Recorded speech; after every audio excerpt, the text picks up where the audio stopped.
Captain Vexstar stood on the bridge of his massive warship, the Celestial Dominion, watching the small blue planet grow larger on his screen.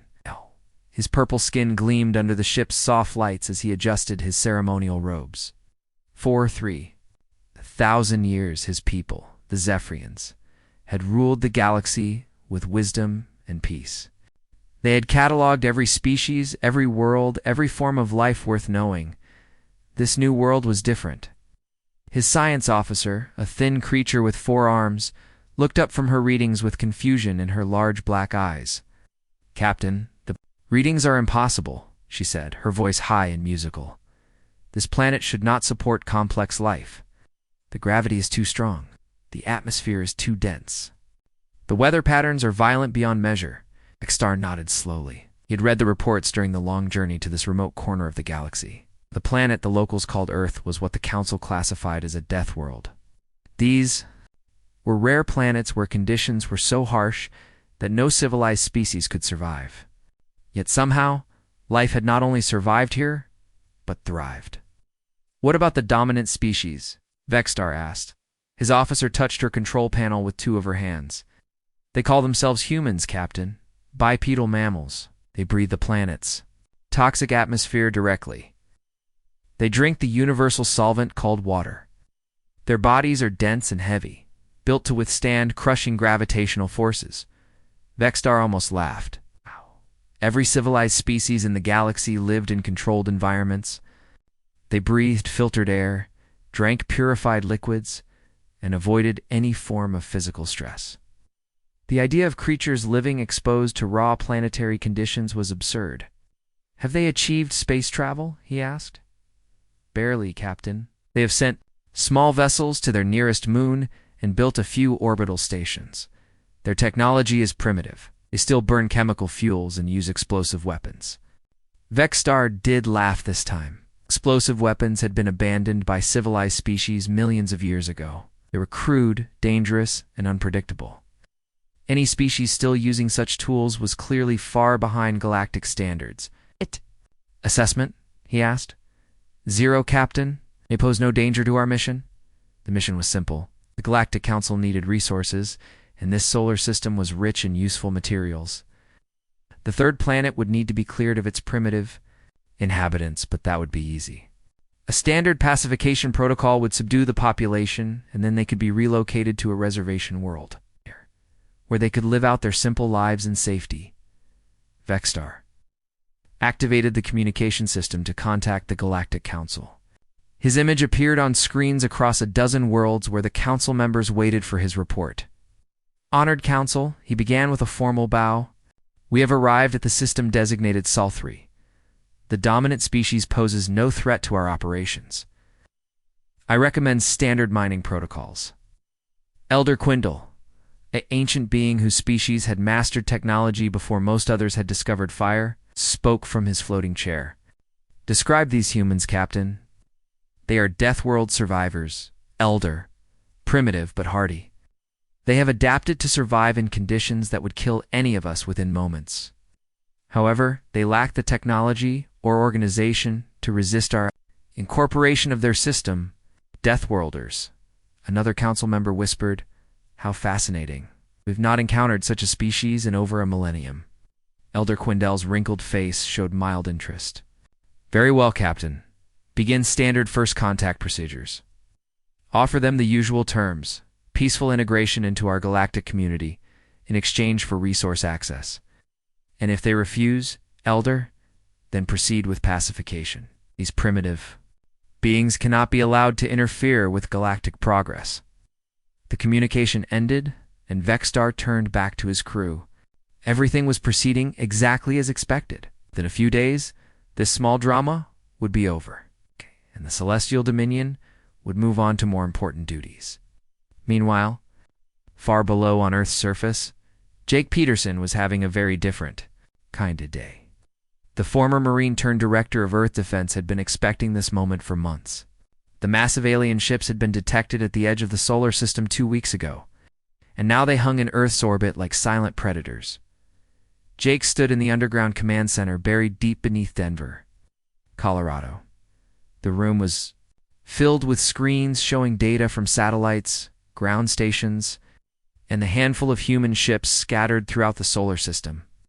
Unlike the elegant alien bridge, this place looked like what it was, a military installation built by a species that had fought wars for its entire existence. "Sir, we're receiving a transmission," called out Lieutenant Amy Brooks from her console. The young officer's voice was steady, but Jake could see the tension in her shoulders. Everyone in the room knew this moment would determine humanity's future. "Put it through, Lieutenant." The main screen filled with the image of Captain Vexstar in all his alien glory. His purple skin and elegant robes made him look like something from a fantasy movie, but his words were all too real. "Greetings, inhabitants of the world you call Earth. I am Captain Vexstar of the Zephrian Collective, speaking for the Galactic Council. Your system has been selected for resource integration into our galactic community." Jake kept his face carefully neutral as the alien continued his speech. He had expected something like this. First contact with a superior alien civilization had always been a possibility, and Earth had prepared as best it could. "You will be relocated to suitable worlds where you can live in peace under our protection," Vexstar continued. "Your primitive technology and violent nature make you unsuitable for continued residence in a resource zone, but we are not without mercy. You have 72 of your hours to begin evacuation procedures." The transmission ended, leaving the command center in tense silence. Jake looked around at his staff, men and women who had spent their careers preparing for threats both terrestrial and otherwise. None of them showed panic, but all of them understood what they were facing. "Assessment people," Jake said calmly. Colonel Ryan Murphy, Jake's tactical officer, spoke first. 12 ships, sir. Each one is roughly 2 kilometers. Long energy shields, advanced propulsion, weapons that could probably glass the planet if they wanted to. "But they don't want to glass us, do they?" Jake asked. "No, sir. They want our resources. Dead planets don't mind themselves." Dr. Lisa Morgan, the team xenobiologist, had been studying the transmission data. "There's something else, Director. Look at their physiology.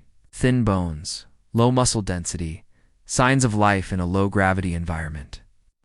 I don't think they've ever faced serious resistance." Jake nodded slowly. This was the critical insight he had been hoping for. The aliens were technologically superior, but technology alone did not win wars. Earth had learned that lesson in blood over thousands of years of conflict. "They think we're primitive," Jake said. "They think we're weak because we live on a death world, instead of in a comfortable bubble." "Are we going to surrender, sir?" asked Lieutenant Brooks. Jake Peterson looked around the room at the faces of his people. These were soldiers, scientists, and engineers who had dedicated their lives to protecting Earth. They had families, dreams, and a world worth fighting for. More importantly, they were humans, beings forged by millions of years of evolution, on a planet that had tried to kill their ancestors every single day. "No, Lieutenant," Jake said with a cold smile. "Wait, we're going to show them what Deathworlders are really capable of. Signal all stations. Begin Operation Prometheus. High above." In orbit, Captain Vexstar waited confidently for the inevitable surrender. He had no way of knowing that his elegant warships were already in the crosshairs of weapons his people had never imagined. Operated by beings whose very existence defied everything his civilization thought they knew about life in the universe.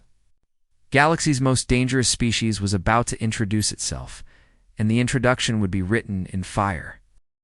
Admiral Kriolos adjusted his golden ceremonial armor as the Zephrian fleet entered Earth's orbit in perfect formation.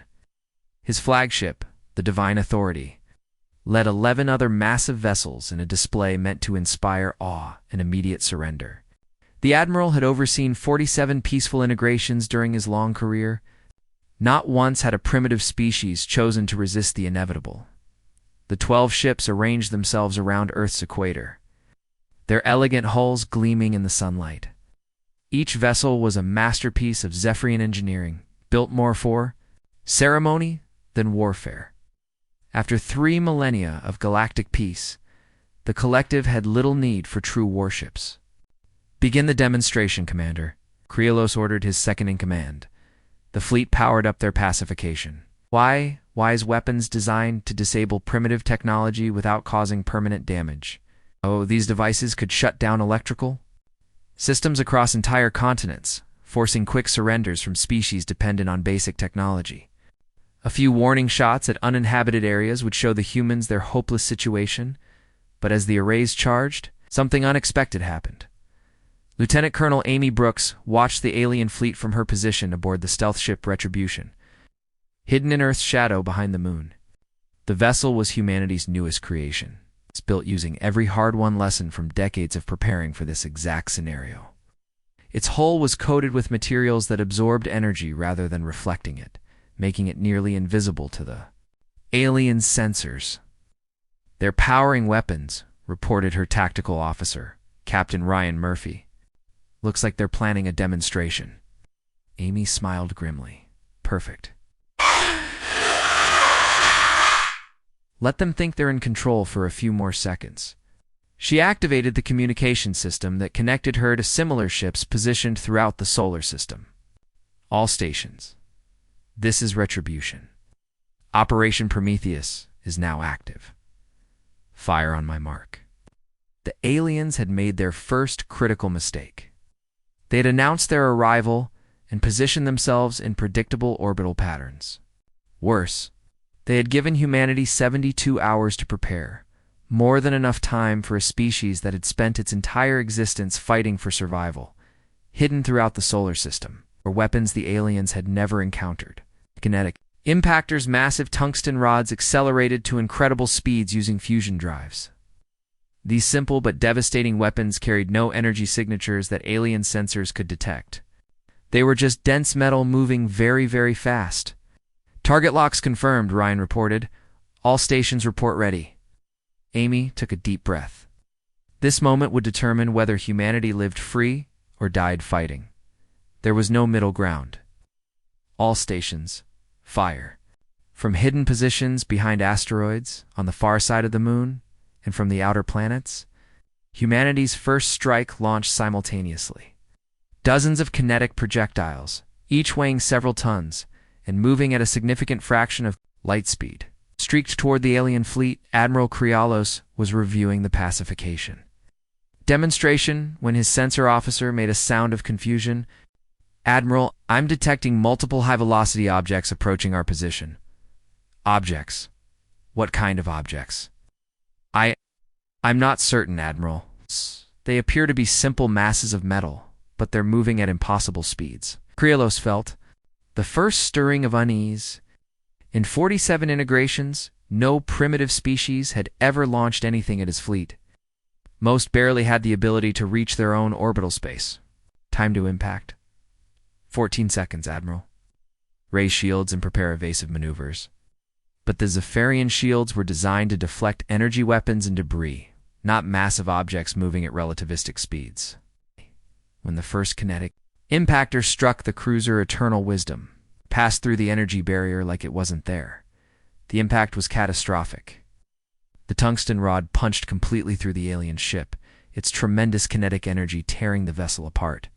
From the inside, secondary explosions rippled along the cruiser's hull as its elegant systems failed in chain reactions. 2 more impacts struck other ships in rapid succession.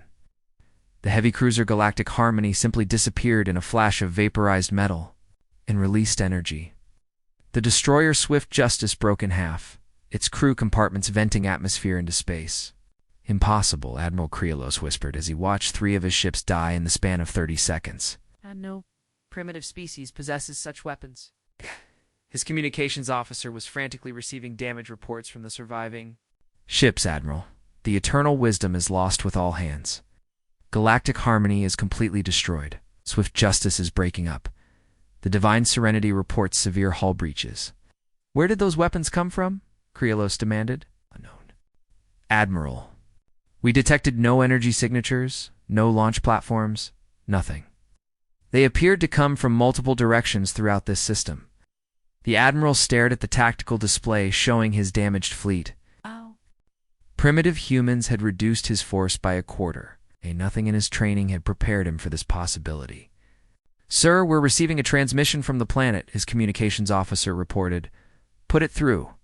The main screen filled with the image of a human, the same species Kriolos had dismissed as harmless Deathworld survivors. But there was nothing primitive about the man's cold, calculating eyes, or the military precision of his surroundings. "This is Director Jake Peterson of Earth Defense," the human said calmly. "You came to our world with weapons powered and demands for surrender. We've given you our response.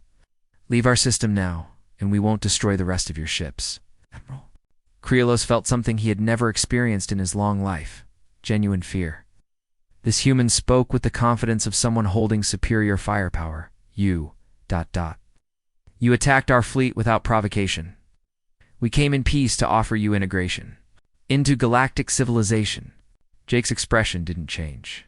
"You came with weapons and ultimatums? In our experience, that's not how peaceful visitors behave.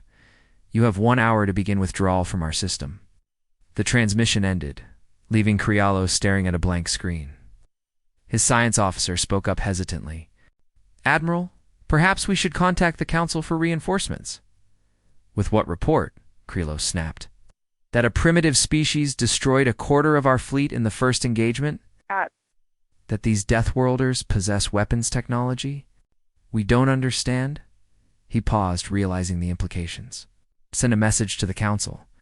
Tell them we need to revise our assessment of this species." But events were already moving beyond the Admiral's control. Captain Ryan Murphy had led a boarding party from one of Earth's assault ships to the crippled destroyer Swift Justice. The human soldiers moved through the alien vessel's corridors with practiced efficiency, their heavy boots clanging on metal floors designed for lighter beings. The aliens they encountered were nothing like the terrifying conquerors Earth had expected. They were tall but fragile, with thin bones and delicate features. When the artificial gravity failed, several of them seemed unable to move properly in the increased gravitational field created by their dense human equipment.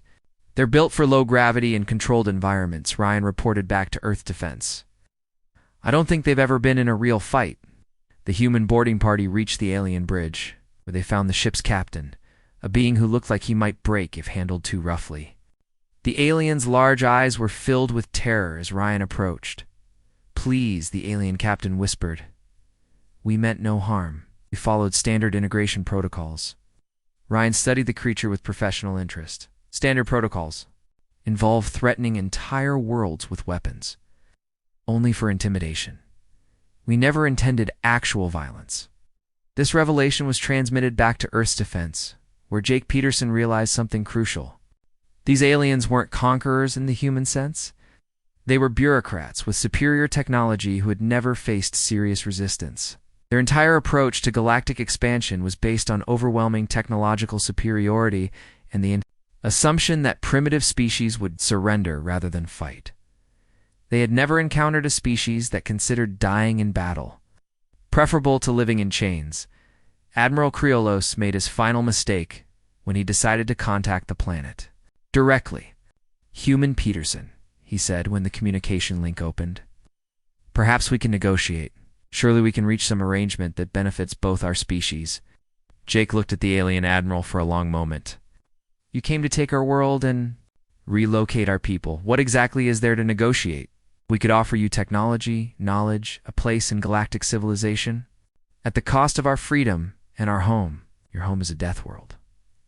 We offer you safety." Jake Peterson smiled, and it was not a pleasant expression. "Admiral, you still don't understand. We don't want safety. We want to be left alone. And if you won't leave voluntarily, we'll make you leave." As if to emphasize his point, another kinetic impactor struck the alien flagship's escort vessel. The aliens had learned to detect the incoming projectiles, but their ships were too large and slow to dodge effectively. Admiral Kriolos watched his fleet continue to disintegrate around him and realized that everything his civilization thought it knew about primitive species was wrong. The news of Admiral Kriolos's defeat traveled through the galaxy faster than his fleeing ships. Elder Quindel stood before the emergency session of the Galactic Council, his ancient face showing confusion and anger for the first time in centuries. The holographic displays around the Great Chambers showed the aftermath of humanity's first strike. It's twisted metal where proud Zephyrian ships had once been. "This is impossible," declared Counselor Vorthok, her crystalline body ringing with agitation. Primitive species do not possess such capabilities. There must be another explanation. The explanation is simple, Elder Quindell said slowly. We're wrong about these humans, but we will not make the same mistake twice. He activated the communication array that connected him to military commanders across the galaxy. Marshal Zekron, prepare the Grand Fleet. We need 200 ships for immediate deployment to the Sol system. 200 ships, Elder? The Marshal's image showed surprise. For a single primitive world, these primitives destroyed 12 of our vessels in their opening attack. Clearly underestimated their capabilities. What the Council didn't know was that Captain Lisa Morgan was already 3 light-years away from Earth aboard the human vessel Defiance, leading humanity's first deep space mission. The ship was built using technology captured from the destroyed alien vessels, combined with human engineering that prioritized function over elegance. Lisa studied the star charts displayed on her command screen. The alien computers they had captured contained detailed maps of the galaxy, including the locations of worlds the Council had classified as Deathworlders, planets deemed too hostile for civilized life. The Council's definition of hostile might be very different from humanity's. Captain, we're approaching the Kepler 442 system, reported Commander Paul Henderson, her tactical officer. According to the alien data, this world was classified as a death world and marked for resource extraction. Lisa nodded. Any signs of life? Yes, ma'am. And not just native life. There are energy signatures consistent with human technology. The discovery that shocked the Defiance crew was not just that Kepler 44 to be supported life, but that humans were already there. The colonization ship New Horizon had left Earth 50 years earlier, carrying 10,000 volunteers to establish humanity's first interstellar colony. The Council's records showed this world had been claimed for mining operations just 5 years ago. They enslaved our people, Lisa said quietly as she watched the orbital scans.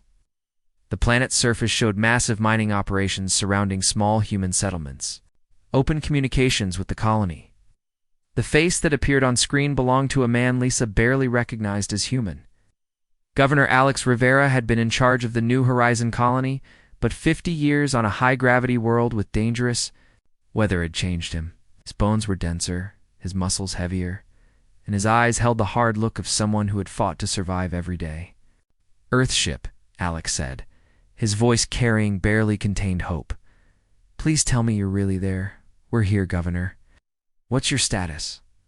Alex's expression darkened. The aliens arrived 5 years ago. They told us we were trespassing on their territory. When we refused to leave, they used some kind of weapon that shut down our technology. Without power, we couldn't resist when they forced us into the mining camps. Lisa felt anger building in her chest. How many survivors? 8,000. We've lost 2,002 accidents in the mines and... Alex paused. Captain, these aliens don't understand how dangerous this world is. They force us to work in conditions that kill them, but we adapted to survive here. Every day we wait for a chance to fight back. Your chance just arrived, Governor. The liberation of Kepler 44b became humanity's first major victory beyond their home system. The alien overseers were completely unprepared for organized resistance. They had pacification weapons designed to shut down electrical systems. But the colonists had learned to make mechanical weapons using materials from the mining operations. General Paul Henderson led the assault on the primary alien facility, while Lisa's ship eliminated the orbital stations. The aliens defending the planet were the same fragile beings Earth had encountered before. But now they faced humans who had been strengthened by 50 years of life on a world that made Earth look comfortable. They break so easily, Alex Rivera commented as he watched the alien guards surrender rather than face the colonists in hand-to-hand combat. I almost feel sorry for them, almost. But the real treasure was the alien computer systems, Dr. Karen White. The mission's intelligence specialist worked for days to break through the alien security protocols. What she found changed everything humanity thought they knew about the galaxy, Captain. You need to see this, Karen said, her voice tight with excitement and anger. The Council's database contains files on over 300 worlds classified as death worlds, Most of them support life, and many of them have intelligent species. Lisa studied the data streams flowing across Karen's screens. They've been doing this for how long? Centuries? Maybe longer? Look at this entry, Vega Prime, classified as a death world due to extreme temperature variations and predatory native life. Population enslaved for mineral extraction 40 years ago. What about the species living there? Karen's expression was grim. Listed as primitive survivors, suitable for manual labor in extreme conditions. Captain, the Council has been enslaving every species tough enough to survive on dangerous worlds. Oh. They use them as workers in places too harsh for their own people. The implications hit Lisa like a physical blow. I think we're all just better adapted slaves. It gets worse. At the tactical assessments, every one of these death world species is listed as no military threat due to primitive technology. They never considered that beings who survive on hostile worlds might be dangerous for reasons beyond technology. Oh. Lisa stood up from her chair, her mind racing. Karen, I need you to plot courses to every inhabited death world within 50 light years. Paul, start preparing assault teams. We're going to visit some neighbors, ma'am. Paul looked confused. Think about it, General. The Council has spent centuries collecting the toughest, most adaptable species in the galaxy and using them as slave labor. What happens when someone teaches them to fight back? The Tau Ceti system was Lisa's first stop, where they found the Kraxin, a species of natural predators whose homeworld featured acid rain and crushing gravity. The aliens had been using them to work in chemical processing facilities that would kill any normal being in minutes. But 50 years of slavery had not broken their warrior spirit.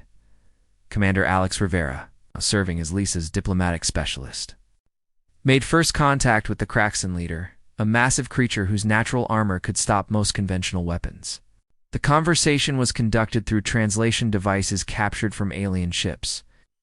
You offer us weapons to fight the Sky People? The Kraxin chieftain asked, his voice like grinding stone. We offer you alliance, Alex replied. Your people and mine share a common enemy. The Sky People are weak, but they have ships that fly between stars. We have ships too. We know how to destroy theirs. The alliance with the Kraxin proved the concept that would reshape the galaxy. These beings who had evolved to hunt and kill on one of the most dangerous worlds in local space became devastating ship-to-ship fighters once they understood how alien vessels were constructed. Dr. Karen White's analysis of captured alien files revealed the full scope of the Council's empire. Captain, there are death world species scattered across thousands of light years. If even half of them join us, ... We won't just be fighting for Earth's freedom, Lisa finished. We'll be leading a galaxy-wide revolution.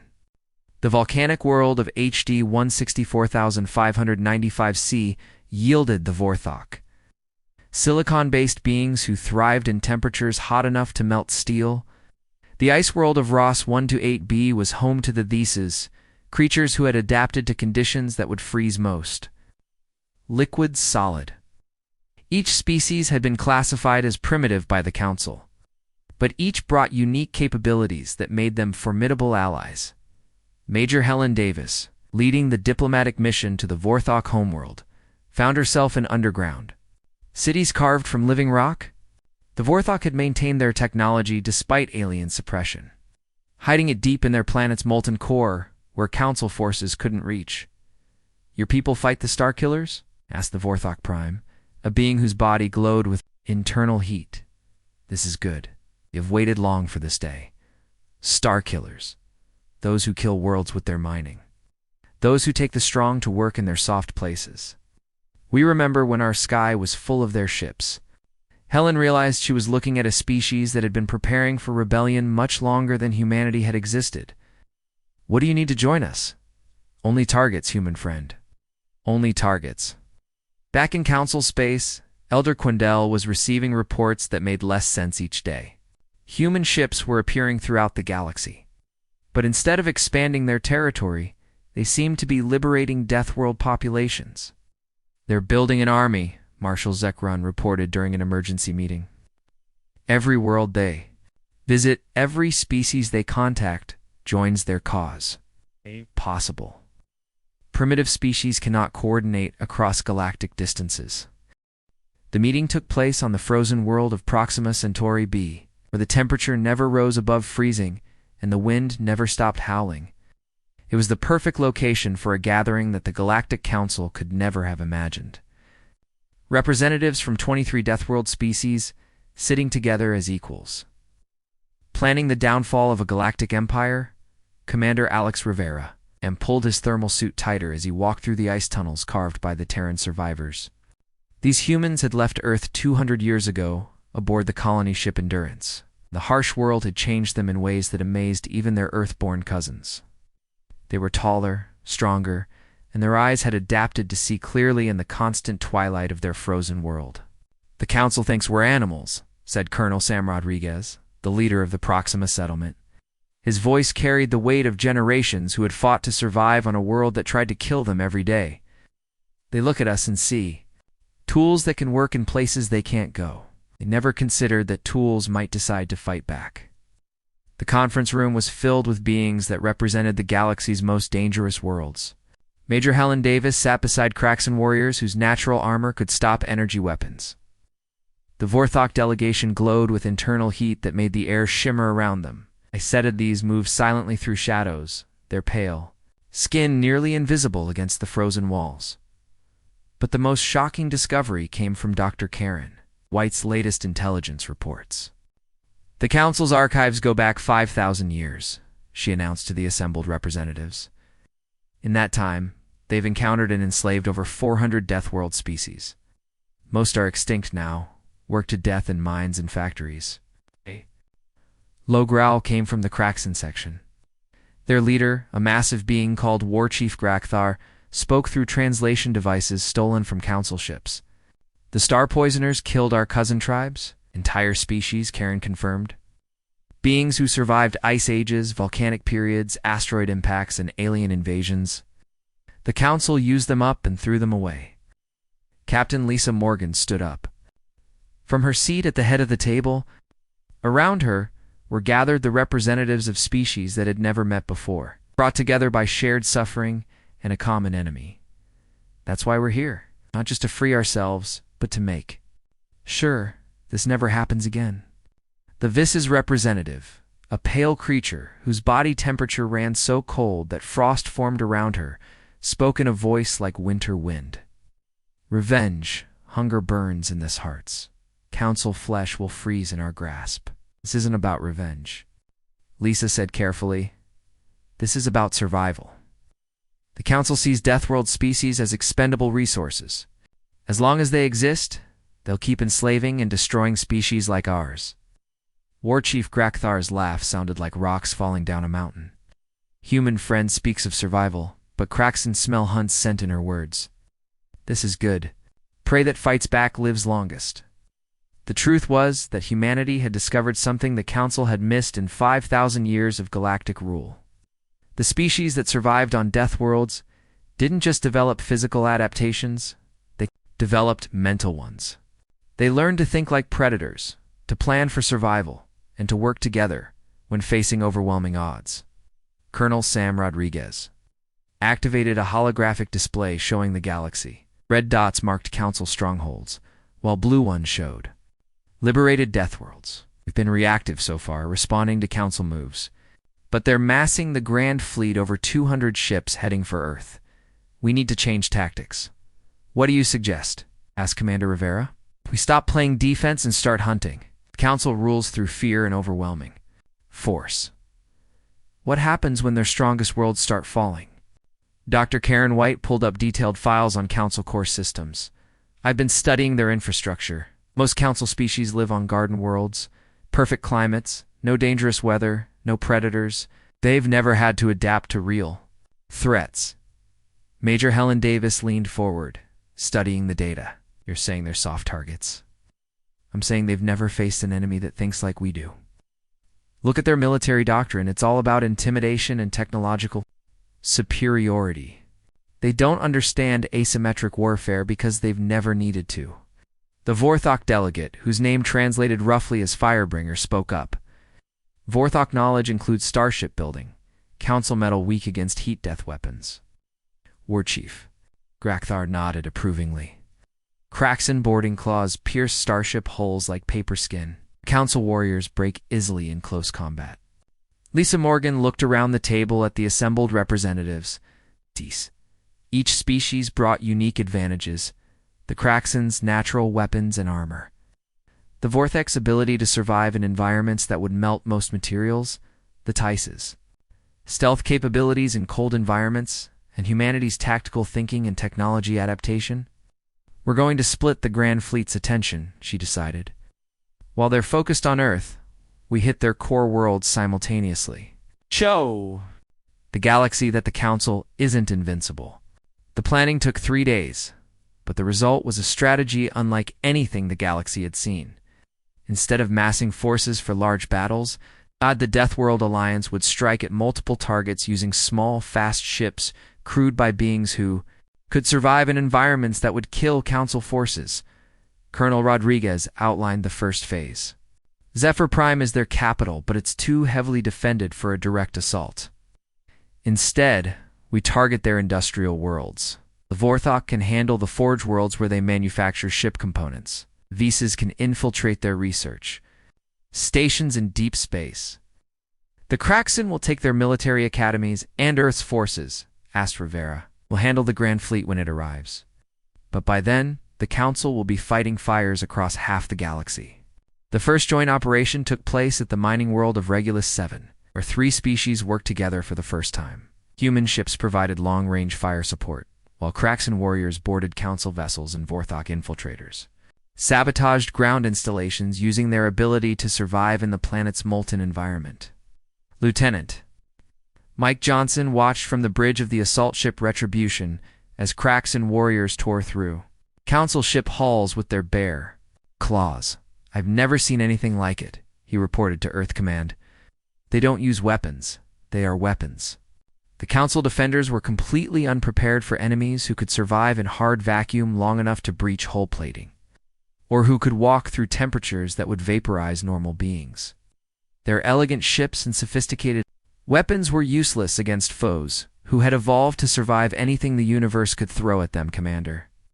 Rivera led the diplomatic mission to contact the Nexori, a recently discovered species living on a world where the gravity was 3 times Earth's normal and the atmosphere was mostly methane.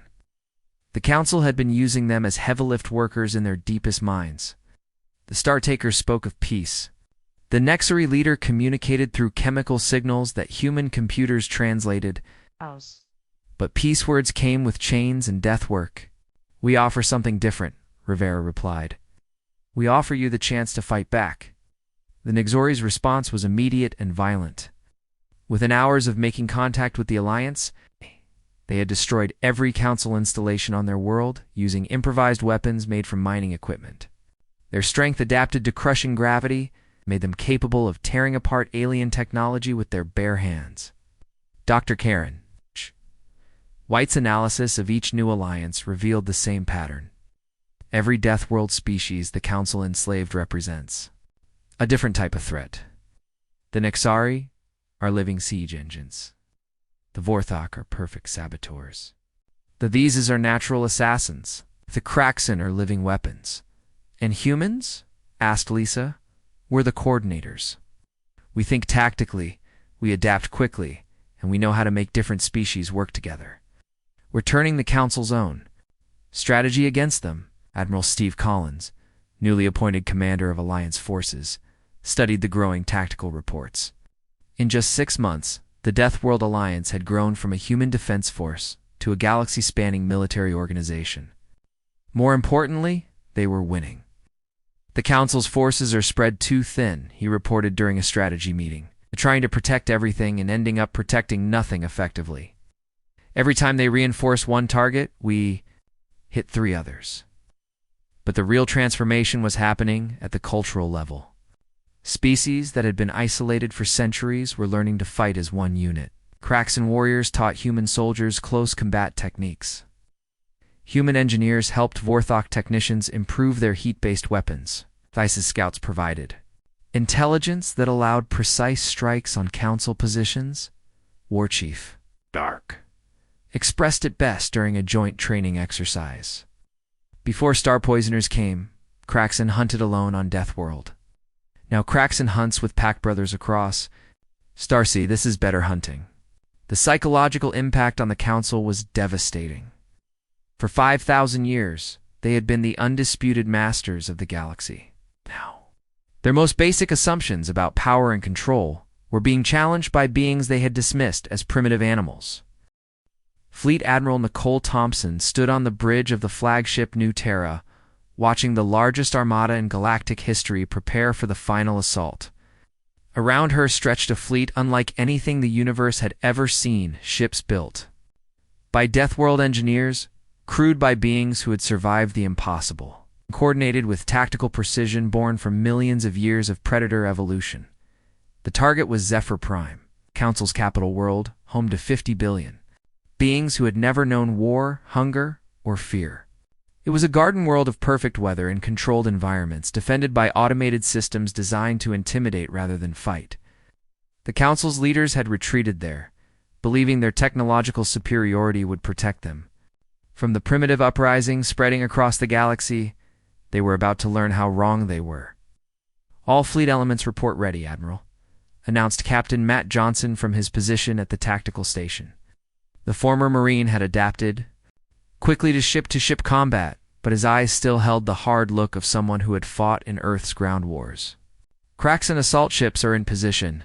Vorthok infiltrators have disabled outer defense platforms. Theis's stealth units report clear approach vectors. Nicole nodded, studying the displays showing the enemy positions. The Council's Grand Fleet had been scattered across the galaxy, responding to Alliance attacks on dozens of worlds simultaneously. Only 30 ships defended their capital, elegant vessels that had never been tested in real combat. Open communications to all ships, she ordered. All species, all languages. The response that came back was like the voice of evolution itself. Craxon war cries mixed with Vorthok thermal communications, and these as whispered battle songs. Humang! Voices coordinated the chaos, turning it into deadly harmony. Over 200 ships carrying the galaxy's most dangerous beings prepared to end 5,000 years of Council rule. Begin the assault. The battle for Zephr Prime lasted 6 hours, but the real war had been decided long before the first shot was fired. The Council's defenders were technologically superior, but they had never faced enemies who treated overwhelming odds as just another environmental challenge to overcome. Captain Tony Miller led the boarding action against the Council's flagship, Divine Supremacy. His mixed crew of humans and Craxon warriors moved through the alien vessel like apex predators through helpless prey. The ship's corridors were designed for elegant Council members, not for armored beings who could punch through bulkheads with their bare hands. "The aliens are retreating to the core sections," reported Sergeant Linda Davis over the communication system. "They're sealing blast doors, but the Craxon are just tearing through them." Tony smiled grimly as he watched War Chief Grakthar rip apart a security barrier that would have stopped conventional weapons. "Keep pushing forward. We need to reach the command center before they can activate their self-destruct systems." But the Council commanders had already discovered that their most advanced weapons were useless against enemies who had evolved to survive anything. Energy weapons that could level cities barely slowed down, beings whose natural armor had been tested. Against volcanic explosions and asteroid impacts, pacification fields designed to shut down technology had no effect on creatures who fought with claws and teeth. On the planet's surface, the real transformation was taking place. Elder Quindell stood in the Council chambers watching through the great windows as Deathworld ships landed in the capital city. For the first time in his 1,000-year life, he felt something his species had almost forgotten: terror. "They're not destroying the city," observed Counselor Vorthok, her crystalline body trembling with fear. "They're taking prisoners, securing installations, preserving infrastructure." "What do they want?" whispered another Council member. The answer came when the chamber doors opened and Commander Alex Rivera walked in, flanked by representatives from a dozen Deathworld species. The human moved with the confident stride of someone who had just conquered a galaxy, but his eyes held something the Council had never seen before: the cold calculation of a predator, deciding whether its prey was worth keeping alive. "Honored Council," Rivera said, his voice carrying just enough mockery to make the title an insult. "We're here to discuss new management." Elder Quindle tried to maintain his dignity as he faced the beings he had dismissed as primitive animals. "You cannot simply overthrow galactic civilization. There are protocols, laws, established procedures." Rivera looked around the chamber at the cowering council members. "Your laws enslaved entire species. Your protocols involved working Deathworld populations to extinction. Your procedures included genocide whenever it was convenient." He stepped closer to the Elder's floating chair. "We're implementing new procedures. The transformation of Galactic to Lactic. Government happened faster than anyone had thought possible.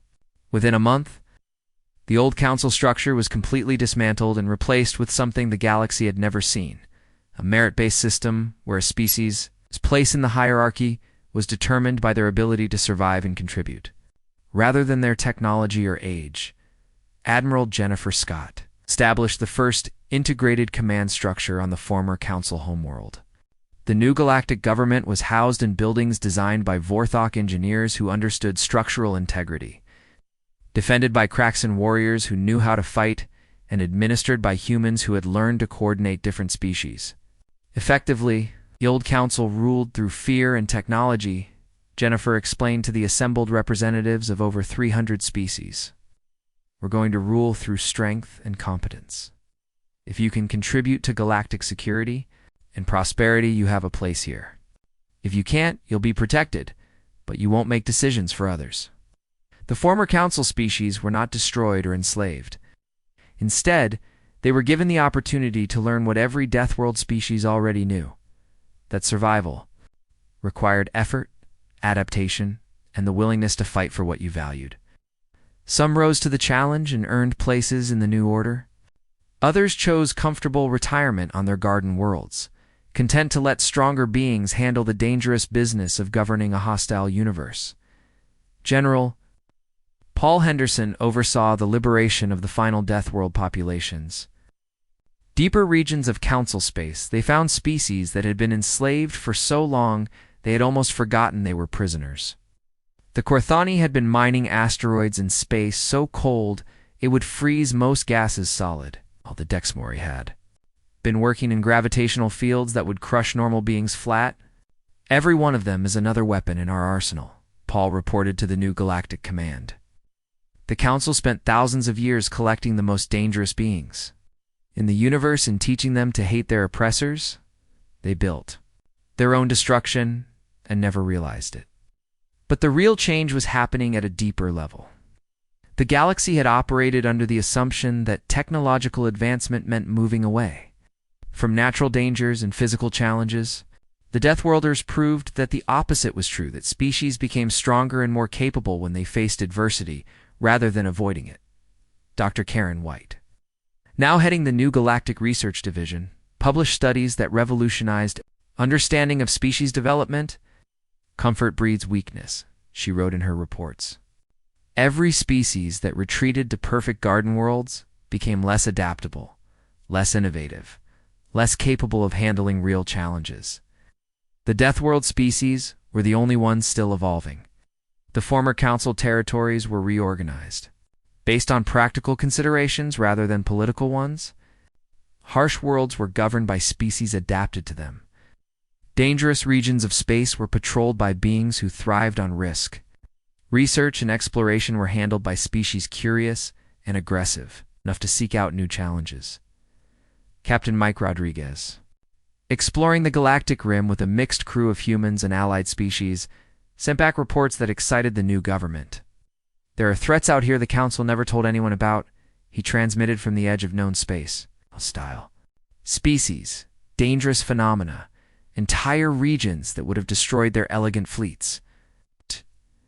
But they're exactly the kind of challenges Deathworld species were built to handle.